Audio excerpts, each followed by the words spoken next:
Ever looked at your favorite cartoon and thought it looked familiar? Well, chances are the idea has been done before. Creators steal each other's ideas all the time, and cartoons are one of the biggest offenders. I'm Mike with List 25, and I've uncovered 25 blatant ripoffs of your favorite cartoons. Transformers were not the first transforming robots to appear in cartoons. That honor goes to their lesser-known rivals, the GoBots. The GoBots first aired on September 8th, 1984, while the Transformers debuted September 17th of that same year.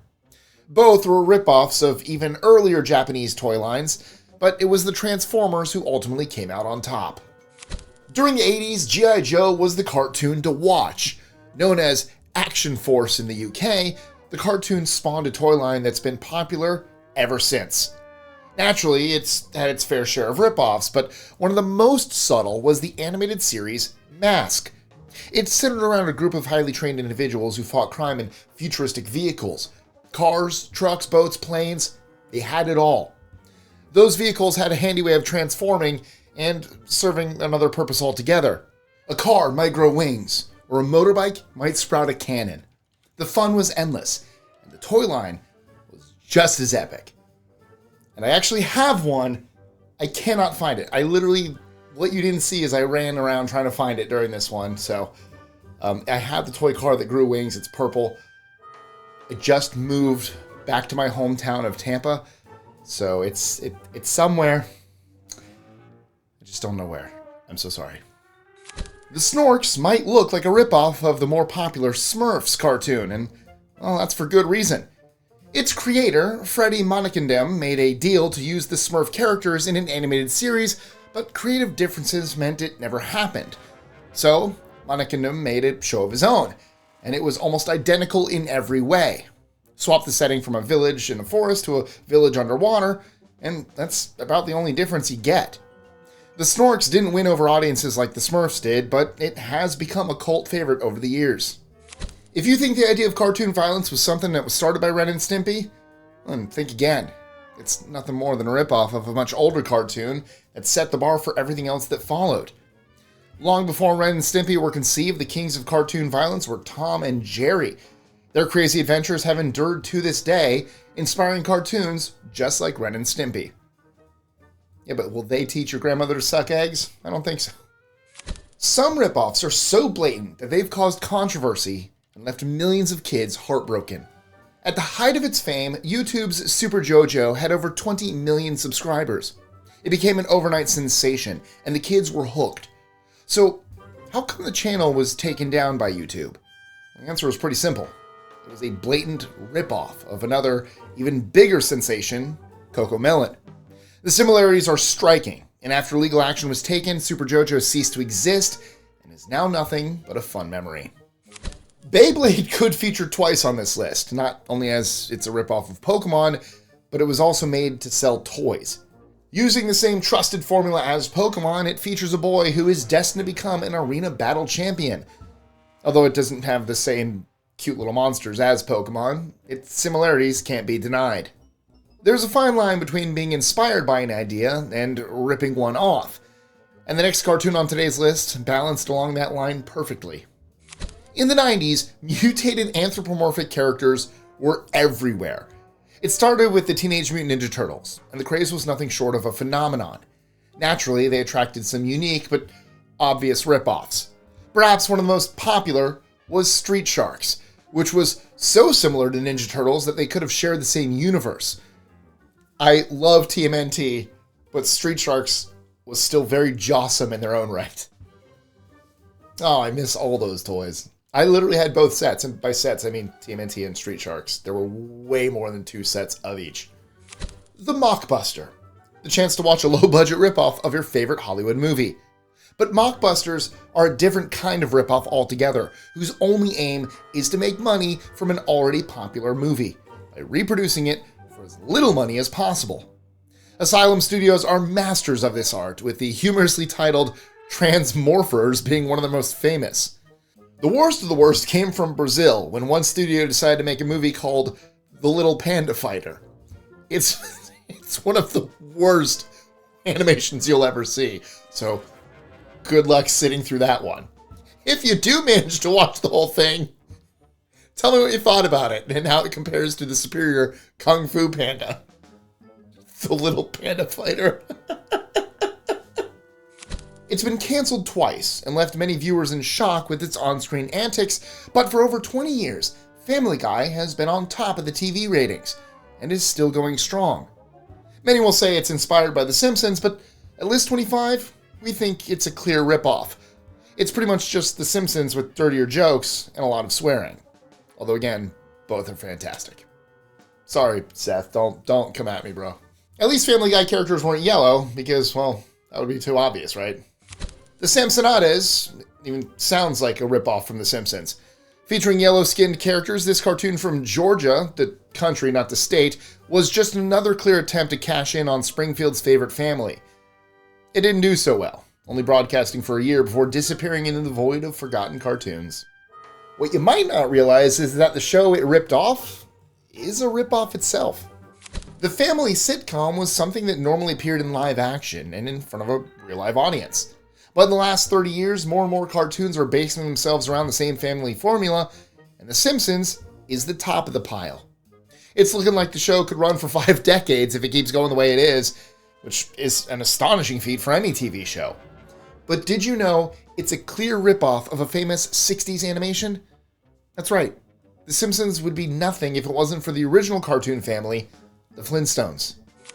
The Autobots might sound like a Transformers ripoff, but it's actually cashing in on the success of another movie. When Cars was released, it became a mega hit and attracted quite a few ripoffs. Nothing was as bad as the Autobots, gaining a shocking 1.1 rating on IMDb. Another Cars-inspired movie had a pretty decent cast on board, but nothing could save this next ripoff from getting a flat tire. Cargo may be one of the worst names for a movie ever.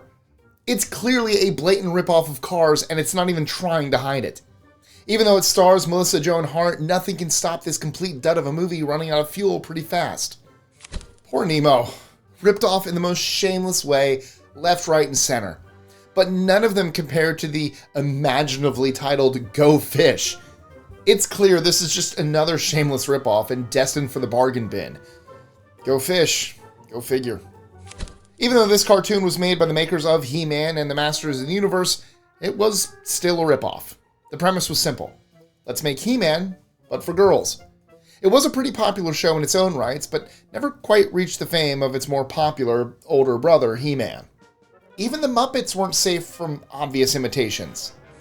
Everybody wanted a piece of the Muppets in the 80s, even the world of cartoons. So Jim Henson decided to make an animated show about your favorite furry characters, but, well, make them babies. It featured lavish plots where the Muppet babies used their imagination during playtime and had a lot of fun doing it. In 2002, Baby Looney Tunes was released, and it's difficult not to compare the two. Chances are you might not have even heard of Baby Looney Tunes, which probably should tell you how successful it was. Imagine being the creator of Dexter's Laboratory and turning on your TV to see this next cartoon. A child genius, siblings at war, giant monsters, all features of the popular Dexter's Laboratory. Now take a look at Johnny Test and you'll notice the formula is exactly the same. It had a hard time going up against Dexter's Lab, and in the end it was nowhere near as successful. Johnny Test is another cartoon that stepped over the line from being inspired to blatantly ripping off. A taste of Egypt next, as we unwrap this next cartoon. Even though they only made 42 episodes in 1997, Mummies Alive has become a cult favorite for those who remember it. It couldn't compete with its rival, Gargoyles, so just ripped it off instead. It's the same idea. Supernatural creatures have all kinds of adventures, and in the end, everyone has a big laugh together. This is the stuff dreams are made of. God, I miss Gargoyles. Hashtag bring back Gargoyles. A live-action Gargoyles would actually be incredible. Hashtag live-action Gargoyles. Let's get that trending. A more unknown entry next, and one that took on the king of cartoons. By the time Jabberjaw made its way onto the small screen in 1975, Scooby-Doo had long conquered television, and wasn't giving up that position without a fight. But Jabberjaw gave it a shot. However, it was just Scooby-Doo, but underwater. The setting might be different, but the premise is identical. A group of young teens and their animal friends helped to solve various different mysteries.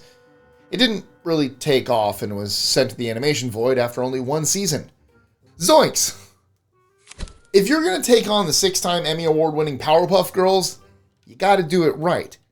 The odds were against Teamo Supremo before they even hit our screens. The show centered around 3 tiny tots with remarkable powers, and it was even animated in a similar style to Powerpuff Girls. Back to adult animation now, and a show you might think of as an original idea until you take a closer look. Not all ripoffs have to look or feel the same as the original.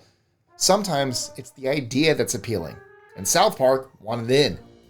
Unruly kids, toilet humor, and a whole lot of fun was on the cards, but the thing is, Beavis and Butthead had already beat South Park to it. They were the original shock value television, and although it might seem pretty tame today, Beavis and Butthead caused quite the storm back in the 90s. Sometimes the similarities are just a little too obvious, and show how far some studios will go to cash in on someone else's success. Chilla is only a couple of years old, but shows that ripoffs are still being made today, with no attempt to hide. Bluey has become a mainstay of kids' TV, so naturally it's become a target for those wanting to share that success. When Chilla hit the screens, it was impossible not to compare it to Bluey. But it didn't hold the same charm, even though it's still going strong today. The same can't be said for this next cartoon, which failed to win audiences over. Are you ready, kids? Some cartoons are so unique, they can't be imitated. SpongeBob SquarePants is one of those cartoons. Despite this, Coconut Fred's Fruit Salad Island gave it a shot. It might have worked if SpongeBob didn't exist, but thankfully this ripoff never made it past its second season. This next cartoon ripoff is so shockingly obvious, even the storylines are inspired. When Miracle Star was first released, its similarities to The Amazing World of Gumball couldn't be denied. The Chinese-based cartoon did more than just borrow the idea, it even borrowed Gumball's storylines. The makers of Gumball were so furious they called out the makers of Miracle Star publicly, but it didn't stop Miracle Star from going strong and cashing in on the free publicity. Finally, we get to the last and craziest ripoff of all. Brace yourself for the bizarre. In order to take on South Park, you've got to be brave or foolish. But one cartoon did just that and managed to last 3 seasons. The problem with Block 13 is simple. It was a watered-down version of South Park, and that kind of defeats the purpose. Feel like I missed something? Well, drop me a comments and tell me your thoughts, but only after you answer this question about today's list. Which cartoon family which we feature today lives in the city of Springfield? Is it A, the Marshes, B, the Simpsons, or C, the Muppet Babies? God, if you get this wrong, I'm so sorry. And that's a wrap for today. Are there any ripoffs you think we missed? Let me know in the comments below. And as always, don't forget to like, share, comment, subscribe, hit the notification bell, do all the things that YouTube wants you to do. Really helps us out. I mean it. Thank you guys so much, and I will catch you next time. Which of these were your favorites? I love the Snorks. I liked some of these. Some of them are terrible, but a lot of them are good.